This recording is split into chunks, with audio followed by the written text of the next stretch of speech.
Live. Hello, America. You can How see you doing? we are out here enjoying just a beautiful day here in Little Gasparilla Island. I got Luke Simons. Yeah, we're here. Yeah, it's awesome weather. It's been an absolute blast. So far so good. And we got a cool one today, and we've got Mr. Sam Root, the man behind Salty Shores, and we were just talking to him. He's got a huge tournament, the SaltyFly tournament, I believe, coming up in just is it next week, Sam? It is next Friday, Saturday, and Sunday. We give them a dinner and a movie as the captain's meeting. Then we have the tournament on Saturday. On Sunday, we have a polling and casting contest by G. Loomis in Hells Bay. So it's an event. It's actually the largest fly fishing tournament, saltwater fly fishing tournament in the world, actually. That's Right awesome. Right here in your back door, man. Yeah, that's so awesome. cool. Well, everyone check that out too. SaltyFly Tournament. Is it saltyflytournament.com? Is that the website too? Yeah, that's the website, and the most up-to-date stuff is going to be on Facebook, obviously. Facebook.com/SaltyFly Tournament, but it's been sold out since October, so no entries, man. Got it. Yeah, that's incredible. Yeah, that's well, awesome. well done on that. I'm gonna have to get on that one next year. That sounds awesome. Gotta learn how to fly fish, man.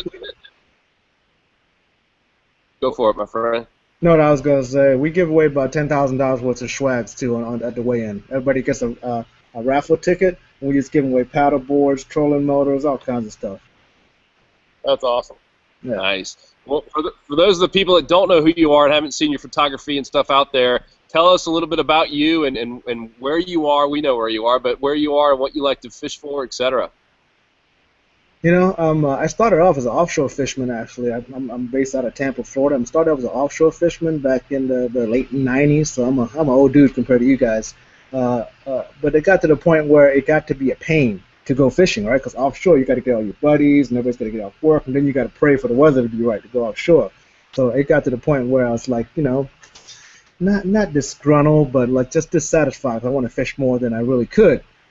So I started doing some inshore fishing, and then I found this website called Captain Mel, and back then I was the only person that had a digital camera, right? Like 1 megapixel, 2 megapixels, a huge deal back then, right?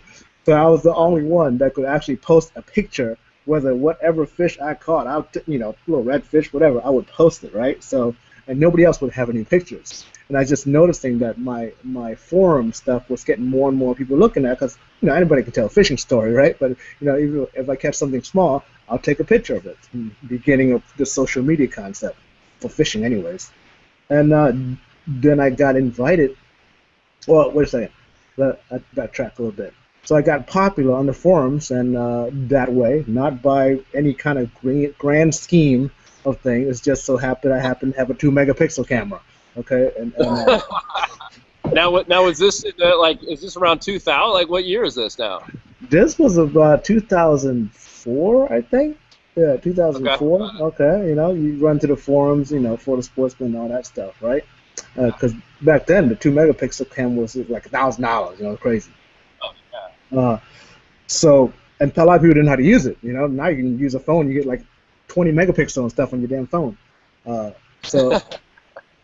So then I started gathering because of my popularity. I started putting together like little tournaments and stuff like that for the local community, and upgraded my photos as better cameras came out. Upgraded the digital DSLR and stuff.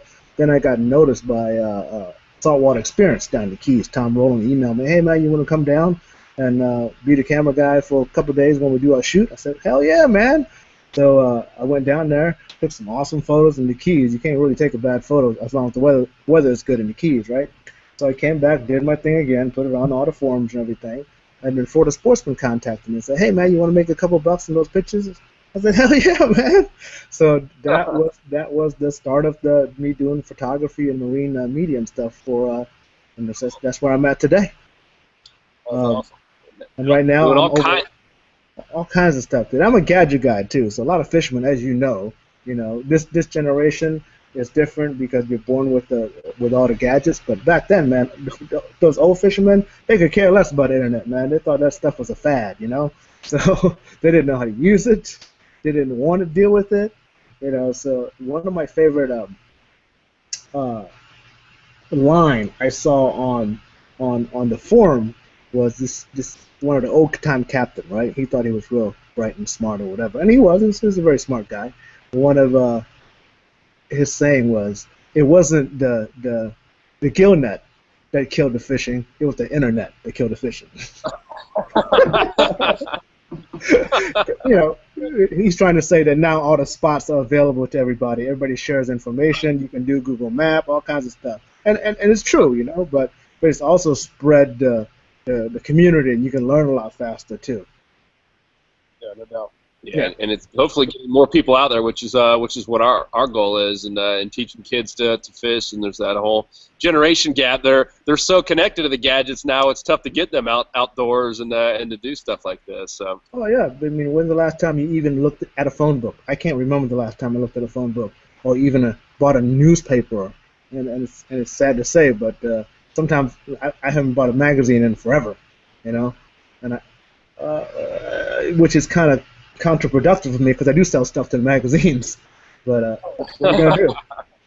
That's a sign of the times, man. Yep. Going digital. So Yeah, overall, as digital. far as out fishing or hunting, like, what would you say is your most just memorable or favorite story, either fishing or hunting?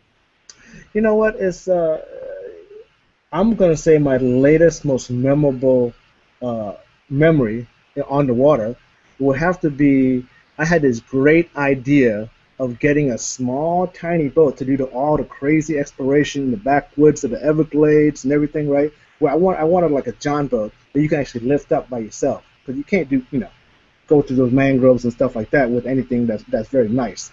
So I went by Dick's Sporting Goods and bought me a $700 plastic John boat because it was easy and I don't have to bolt anything onto it. It had like a trolling motor mount, it had cup holders, rod holders. I didn't have to do anything. It was plastic.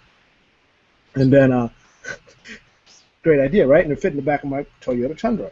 So then I bought me a 6 horsepower motor, 6 horsepower motor, which weighs about, I don't know, 60, 75 pounds, something like that. So combined total weight about 175 pounds, plus gas. So I can actually do the exploration myself.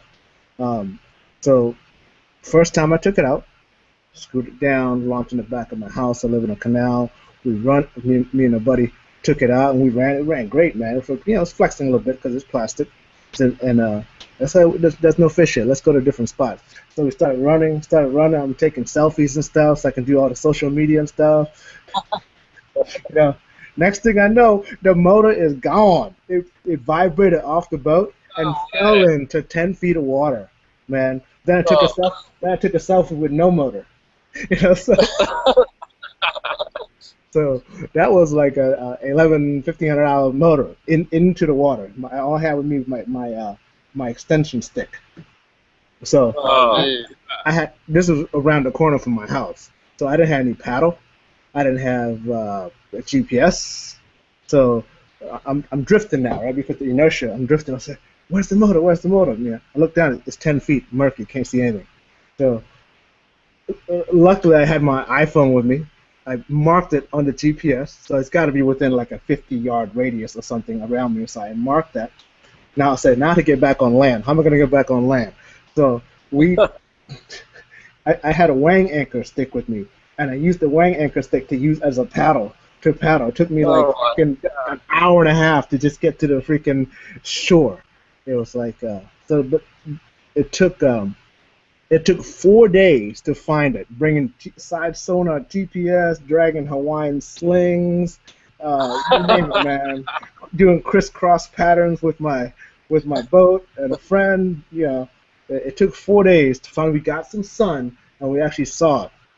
I even did an ingenious thing where you put 2 ropes behind you and a lead pipe, right? Metal pipe. That when you hit something, you can feel it.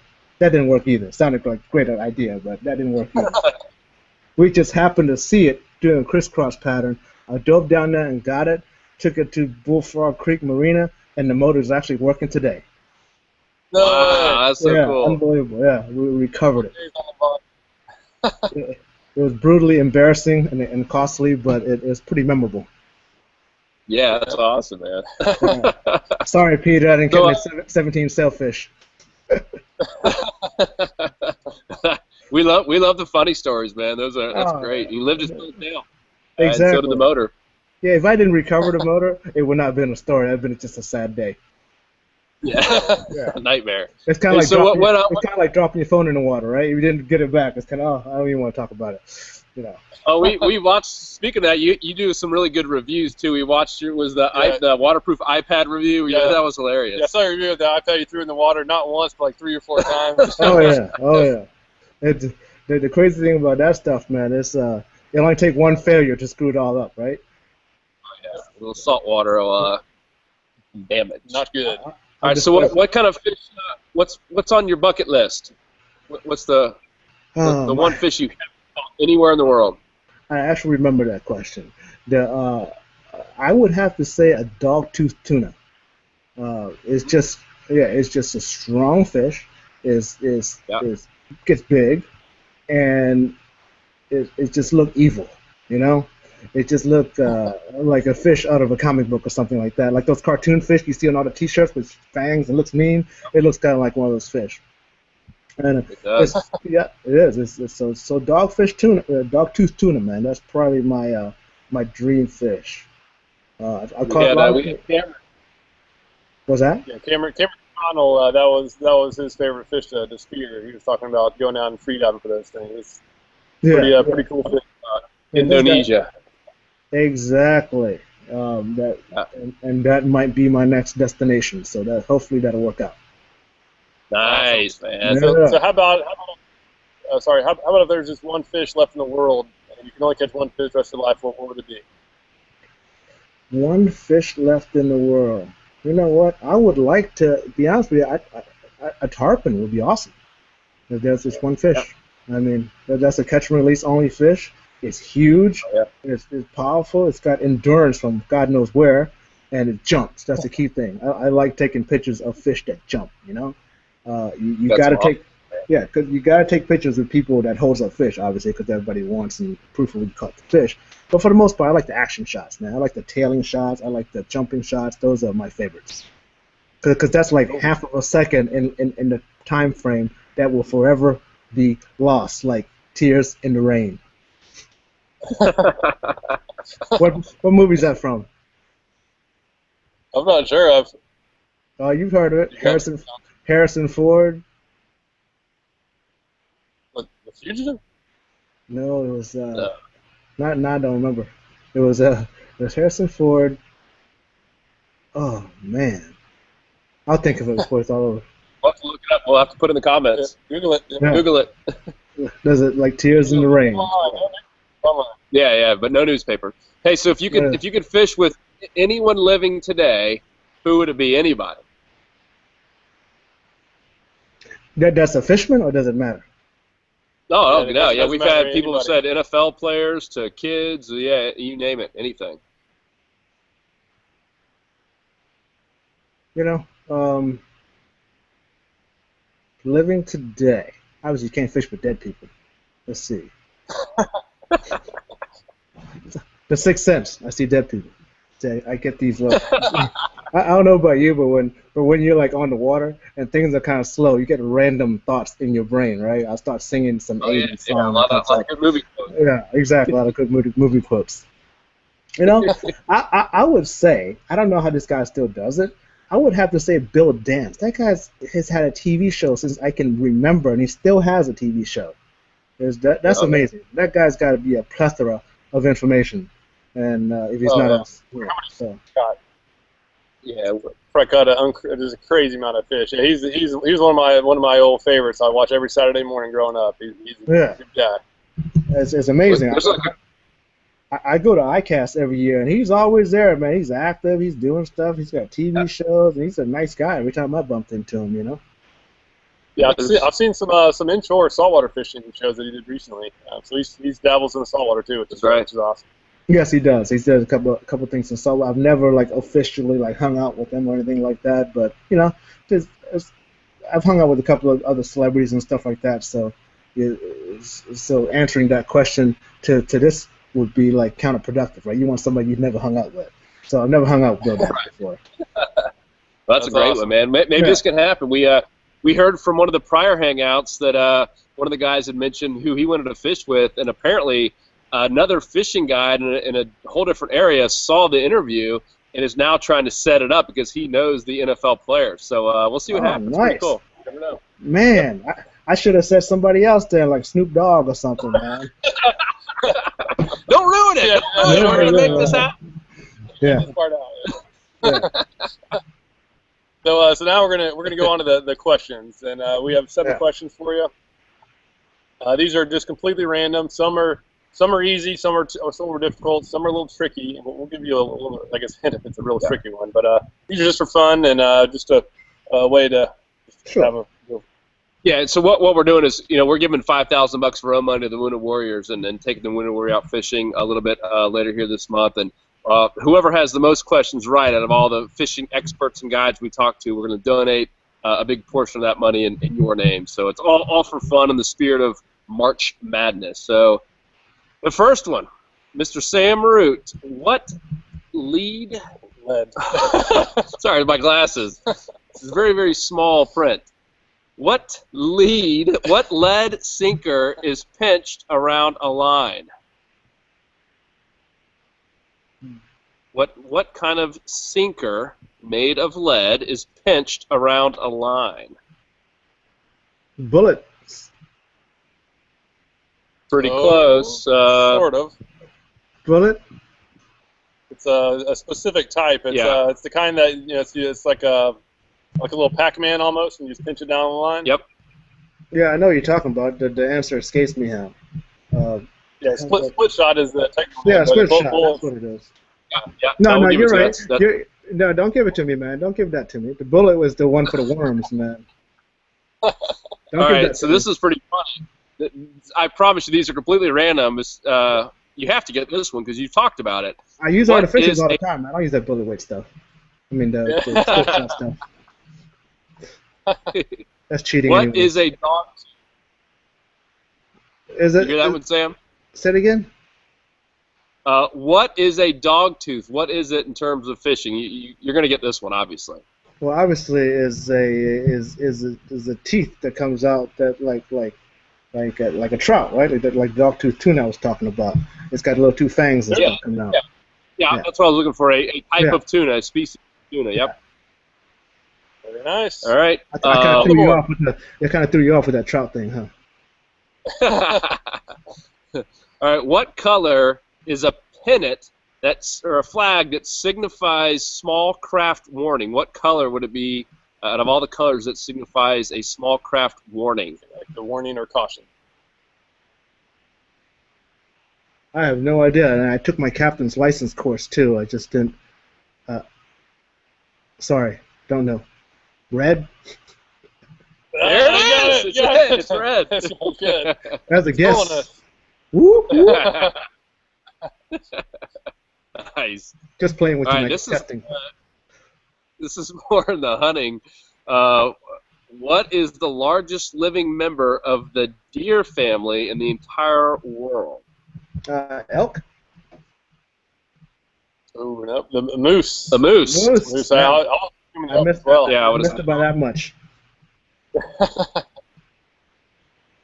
This is interesting. Where does a hunting dog? You spent a little time with some hunting dogs, I'm guessing there. Where does a hunting dog sweat the most? Through his pores, through his tongue, or through his feet? Where does a dog sweat the most? The pores, the tongue, or the feet? I'm gonna say his tongue. It's the tongue. Yeah. It's the tongue, I missed that one. Well done. Yeah. Damn. He's good. Oh. That's why they pant, right? You know. That's right. Yeah. That's good. Mm-hmm. 2 more. How many fish must an angler catch in one day to qualify for the IGFA's offshore? So how many fish must an angler catch in a single day to qualify for the IGFA's Offshore Super Grand Slam Club? Wow! I believe it or not, I'm going to give you say what? 2, 3, 4, or 5. It's either 2, 3, 4, or 5. Multiple choice. 2, 3, 4, 5. I'm going to say grand. I'm going to say 4. It's 4. Well done. Yes, sir. Well done. You're good. because the regular slam is 3, so it's got to be 4. Grand Slam. Yeah. Yep. About it. You know that one? Let's do it. No, I didn't know that. This is a camping one. This one's tough. This is a tough one, but it's true or false. True or false? You got 50-50 chance. If camping in high altitude, it is easier to digest certain foods. So at camping, the higher you up, is it easier? It is easier to digest certain foods. True or false? I'm gonna say yes. I figured that one's false. That was my guess as well. Yeah, it's apparently harder the higher up to digest. Yeah. Crazy. Yep. So I think it was 4 or 5. 4 or 5. Yeah. Well done. We'll give him 5 since the first one. Yep. By the way, up there at the before I forget, great tutorial on the FG knot, by the way. Oh yeah, you like that? Awesome. Yeah, that's the first time I've seen you guys stuff that pop up on Facebook. I said, man, this is pretty good. So I actually use that method now with the teeth and everything. That works great.